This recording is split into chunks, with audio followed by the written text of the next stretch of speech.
Hi, everybody. I'm Brittany Lewis, a breaking news reporter here at Forbes. Joining me now is Kendall Scudder, state chair of the Texas Democratic Party. Kendall, thank you so much for joining me. Hey, thanks for having me on, Brittany. I appreciate it. I want to talk about what exactly is happening in Texas right now because it is a national story. Republican lawmakers in the Texas House right now are having a pretty aggressive redistricting effort. They're trying to pass these redrawn maps in the Texas House that would potentially flip 5 seats in the House from Democrat to Republican. Democrats in the state house, though, aren't having it. They fled the state on Sunday. They're still not in the state to avoid a quorum needed to pass these maps, to have a vote on these maps. So, to start off the conversation, it is Wednesday morning. Where exactly are we right now in this story? Well, let me actually take a couple steps back right quick. We are in the middle of a special session where they are redrawing redistricting maps, but that was not the intention of this special session. And I think that context is really important. This special session was called because there was a monumental flood in our state where 137 Texans are dead. And there was an intention to call this special session to respond to that, to do flood mitigation and disaster response. They chose to put political map redrawing on this docket while we are all wanting to focus on flood relief. There have been 8 hearings on redistricting and political districts and one on flood relief. So I think that context is important because Democrats are refusing to participate in the sham of a special session. If they want to help flood victims, we would love to be a part of that process. We have been pushing for that to be the case. Instead, they are choosing to play political games so that Donald Trump can avoid accountability for his supreme mismanagement, where they have told you they would not cut Medicare and Medicaid and did it anyways, shut down rural hospitals, made energy costs more expensive, pushed the largest tax increases on working class families in my lifetime with these tariffs, and now they're openly talking about privatizing Social Security. We are not going to allow them to avoid accountability by driving a dagger through the heart of minority representation in this country. This is about you as a voter having the right to representation in your government and not letting a group of politicians pick their voters so that they can obfuscate accountability. That's what this fight is about. And that's why we are throwing down as hard as we are to make sure that they don't steal this government away from you and rig the 2026 election right in front of your eyes. I think that context is extremely important, and I would love to get a little bit more perspective on that. Do Democrats in Texas feel a little hoodwinked then if this special session was for that horrible flood, for the flood relief? We all remember that flood earlier in the summer.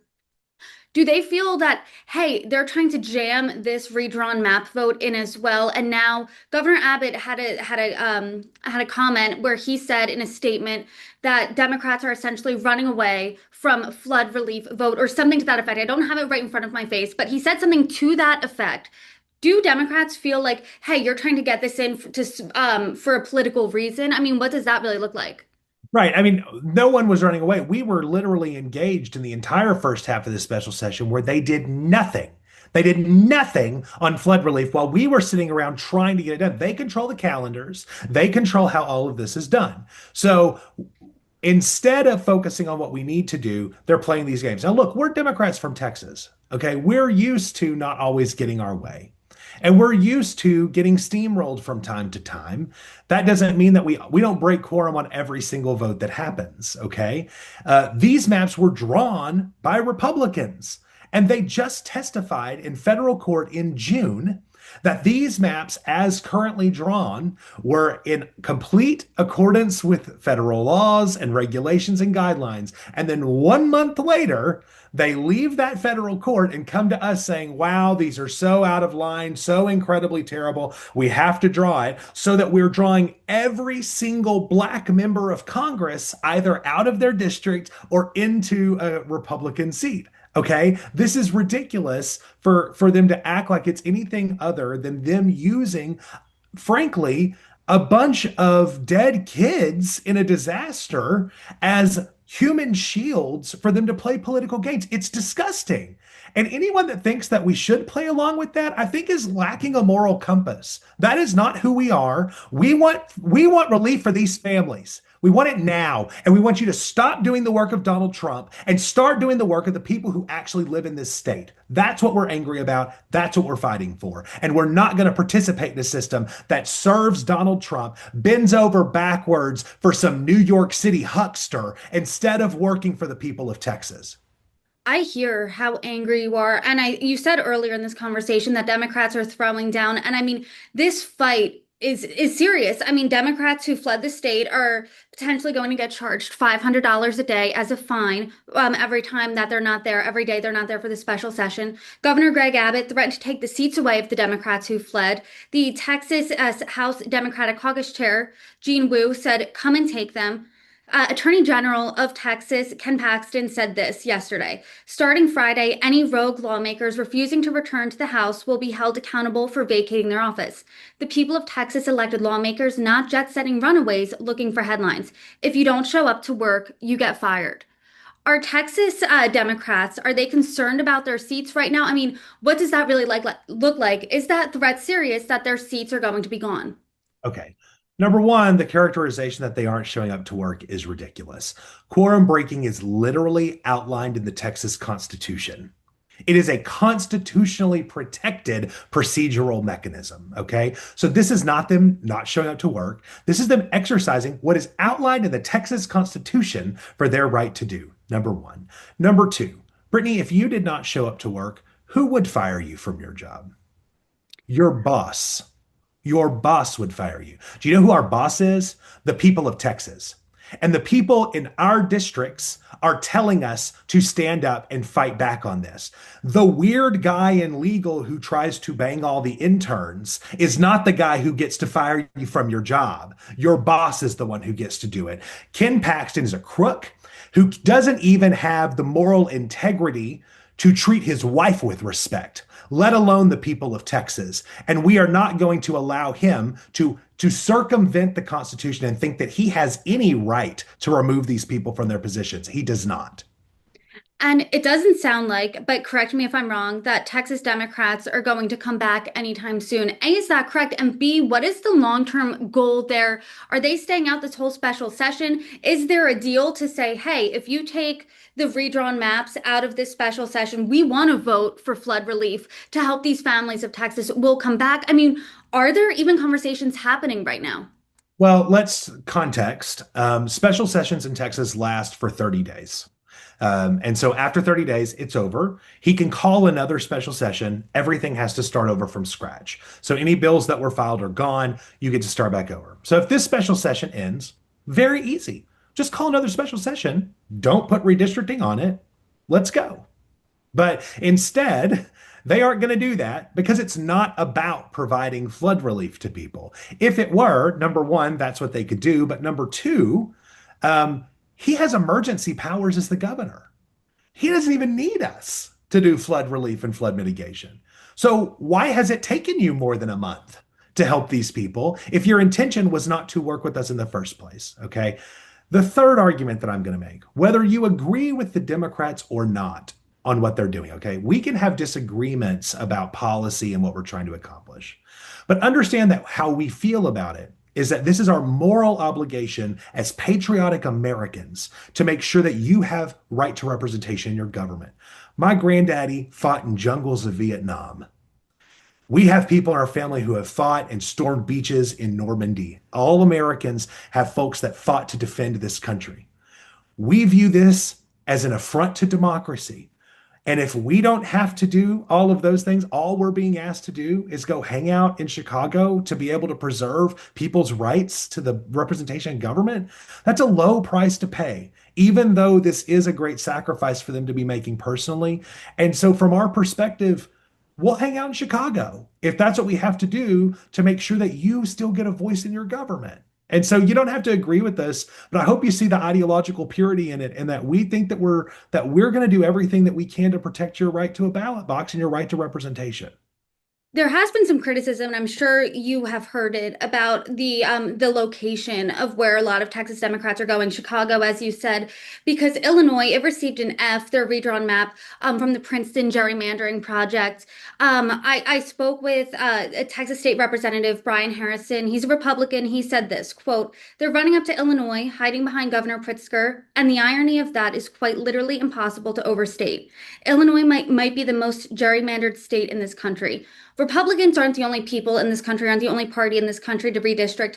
Gerrymandering isn't uniquely Republican in the context of the history of this country. I mean, what do you think of that criticism?" Speaking of people who are more interested in being performative than they are in delivering results, Brian Harrison, let's have a conversation about that. In 2021, Democrats proposed a bill in the United States Congress to eliminate all partisan gerrymandering, including in blue states, okay? Sacrificing our ability to do that to make sure we had federal nonpartisan redistricting committees. Every Democrat voted for it. Every Republican voted against it. Okay. Our goal here is to get nonpartisan redistricting committees for the country, but we can't be expected to play by a different set of rules than they are. Okay. There are states like California where we've set ourselves up to fail by making sure that you had good districts there with redistricting committees. But in order to make sure that we get federal nonpartisan redistricting committees, what we're going to have to do is go into blue states and play hardball and start carving those districts up to make sure that we send Republicans to DC whining and complaining about partisan gerrymandering so that they'll finally vote for our bills to get nonpartisan redistricting committees. So go ahead and laugh about us being in Chicago. That's neither here nor there. If you want nonpartisan redistricting committees, then do it. No one on the Democratic side is stopping you from doing it. We are encouraging, yes, please do nonpartisan redistricting committees right now. You file that bill in Congress, every Democrat will vote for it. And so, speaking of blue states, state governors in Democrat states like Governor Gavin Newsom, like Kathy Hochul, like J.B. Pritzker of Illinois have said that they are at least looking into redistricting. Do you think that's a good idea? And do you think that will be the fire to get these blue state Republicans? I'm thinking of Kevin Kiley of California, Mike Lawler in New York. Do you think that would be enough to get them to the table and say, "Hey, we need to vote for this. This needs to end here. There needs to be a détente." I mean, is that not even thinking? I mean, what do you think? I mean, you would think it would because it's in the best interest of the community they represent. But unfortunately, what we're seeing in government is these Republicans aren't representing their districts. They're doing what Donald Trump wants them to do. And if Donald Trump tells them they can, he's their sugar daddy, and they're gonna do whatever he tells them to do. And so, yeah, sure, I hope that they would do it. I'm gonna make a criticism of those blue state governors. My criticism is, what are you waiting on? You said if Texas does it, you're going to do it. My whole delegation is away from their jobs, away from their families on the first day of school. They have mortgages to pay. They're getting fined $500 a day to try to protect representation in government. What are you waiting on? It's already happened. So are you going to sit around and wait for the Republicans to clock us a couple more times and give us more black eyes? Or are you just going to do it? And I just think they need to move on it so that we can get this show on the road. The dream scenario is that Texans are able to start working on flood relief and that the United States Congress passes nonpartisan redistricting committees and that we're able to get fair districts across the country, stop gerrymandering in every state. That's what the Democrats are looking for. Stop gerrymandering and provide flood relief to the victims. I don't think that's radical. And I think that this is a conversation. I mean, this whole Texas story is a conversation that's, I mean, pretty gnarly, to be honest with you. Governor Greg Abbott is threatening to remove these jobs, threatening to fine people $500 a day, threatening to arrest them to bring them back to Texas. Texas Democrats are fighting back and saying, "Come and take us, come and get us." I mean, there are conversations happening in the media, it seems. Are there conversations happening behind closed doors between Texas Democrats and Republicans to try to find a solution? Our phones are open. No one. I think we would love to have an opportunity to do that, but they're not going to pull this off the junket for us to do it. And it's just a non-starter without that discussion. We can't go back into the state because they're not good faith actors. And so I'll let the legislators kind of work through what a lot of that looks like. It's a real shame to me. But take one more 50,000 foot view from our perspective. What's happening right now is tension is ratcheting up in a way that we really haven't seen in American discourse in a while. Literally, governors talking about removing elected officials. It's very tense. The reason it's gotten that tense is because Democrats have always been the voice where they've been the adults in the room, taking the hits, moderating themselves to the middle to make sure that we're keeping everybody happy and stopping tensions. And what Democrats are saying right now is we're sick and tired of being the only ones playing by this set of rules while Republicans are playing by that set of rules. We're going to play by that set of rules. If that's the set that y'all want to play with, we're going to be there. And that's what's making this tension ratchet up. So maybe Republicans, for once, should come to the table and make some sacrifices because we're sick and tired of being the only ones doing it.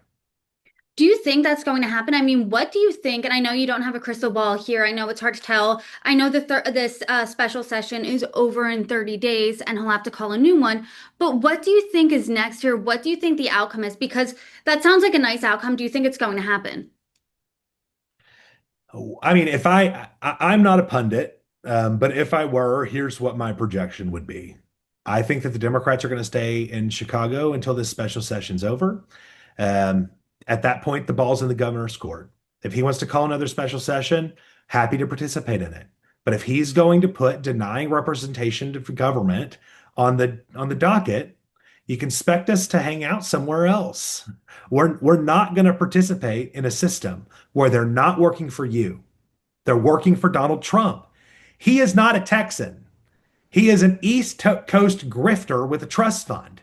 And he has a bunch of trust fund babies and class traders doing everything that they can to grovel towards him and do his bidding. When they're ready to work for the people of Texas, let's go. But until then, we're doing our work from Chicago. They are working their butts off. I've been there with them and I've seen how hard they're working. No one's left any seats. No one is sitting on vacation. They're working hard. They're still doing constituent services in their districts, and we're going to continue to operate that way and refuse to participate in some sham of a special session that doesn't serve the people of Texas. Well, I think one thing for certain is this is not a story that's going away anytime soon. And Kendall Scudder, I appreciate you being here today. And I hope as we see developments continue that you can come back on and join me. Thank you so much for the conversation. You're welcome back anytime. Thank you, Brittany. I so much appreciate you having me on.